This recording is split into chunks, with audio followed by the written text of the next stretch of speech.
Hi everyone. Welcome to week 7 of English 1302. Today I'm going to talk to you real quickly about the two short stories that were assigned for this week and a little bit about your research paper. Let's start there.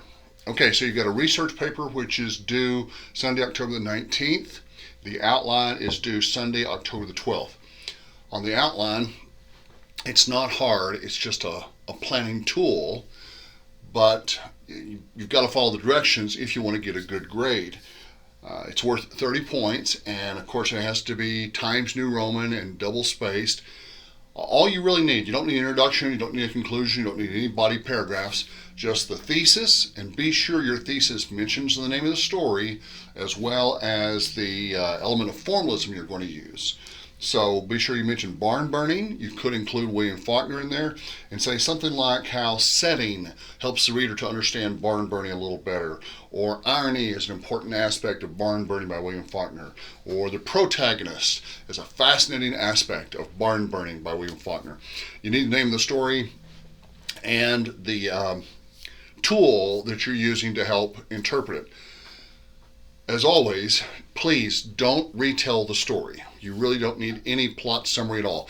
You want to act like this, you want to write in a way that the reader knows what's happening in the story. The reader has read the story.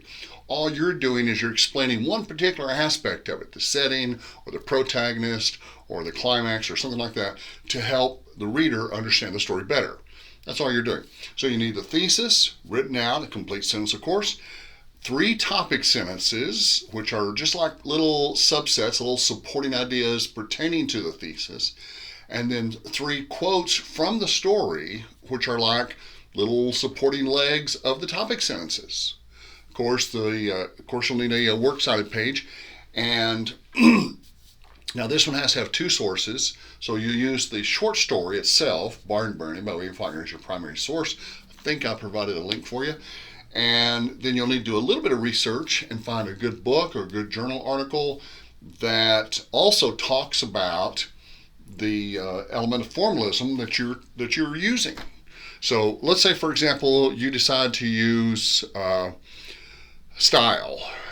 Barn burning. Great. Go find a book that's all about literary style, or at least a journal article. Remember, though, you'll probably only need 1 sentence. So you don't have to read the whole thing, just a summary or sometimes the introduction or the opening sentence of each chapter. Just some sort of an overview of the source and just pull 1 quote from it. And so most papers will have 2 paragraphs with supporting details from the short story, and then have 1 paragraph, 1 body paragraph with supporting details from your secondary source. So it's not a big assignment. It's a second step following the first assignment. Be sure you go back and read the comments left on your first paper. I'm almost finished grading those, and I tried to make enough comments, both general comments and comments specific to your paper, so that you can do a better job the second time. To find those comments, you go back to where you turned it in. You go back to Blackboard. Don't go to, I had several students who were trying to go to turnitin.com. Don't do that.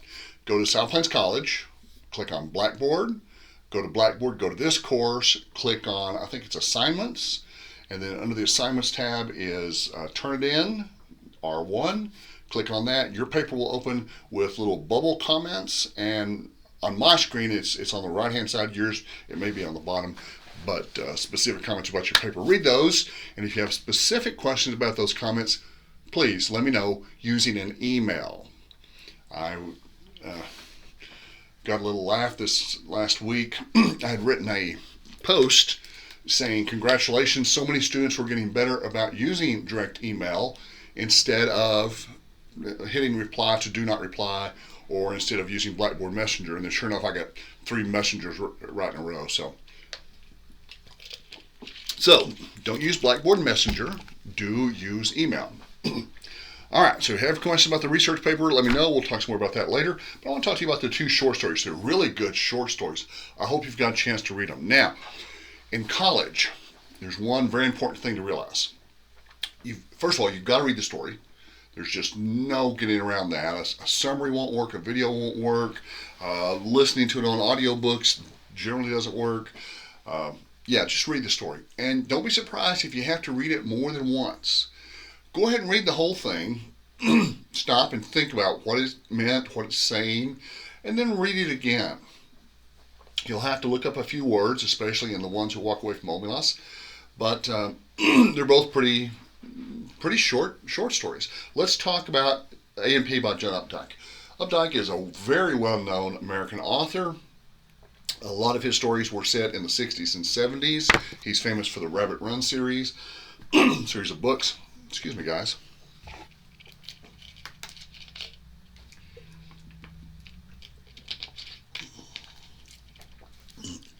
But this is outside of that group of stories.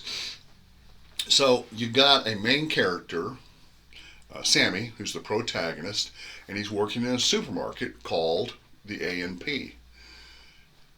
Now this is a coming of age story, which means the main character grows up.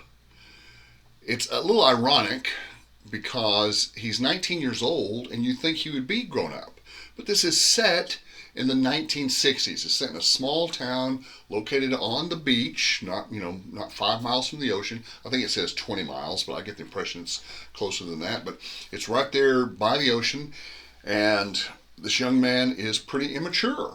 As you can tell from reading the story, he's fairly immature. His parents got him a job at the supermarket. He lives with his parents. His mom prepares his lunch and irons his shirts, and he's just not very independent until the very last sentence of the story. Sorry, I shouldn't have told you that. Until some point in the story in which he suddenly grows up.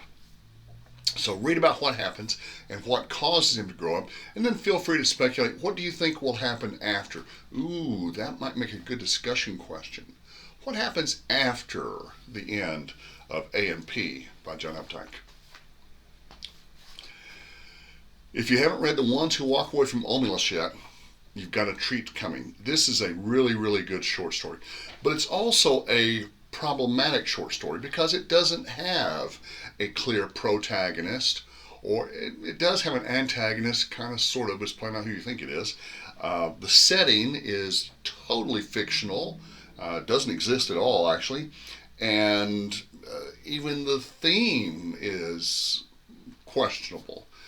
Deconstruction might help you really understand this better. Deconstruction, remember, says that more than one interpretation of the story is possible. So if you were to come to class, say, or when you post up on discussion, you could very easily get 2 or 3 or 4 students who have totally different interpretations of the story, and everyone be right. It's a pretty complex story. It's set in a fictional town called Omelas, which is simply Salem, Oregon, or Salem O, spelled backwards. But Omelas is a utopia, a perfect utopia. Everything's perfect. The weather's perfect, the people are perfect, their health is perfect, the festival of summer, the drug, they have, if you have to have drugs, there's a drug here which you can take. If you want to have sex, sex is freely available without guilt, without result.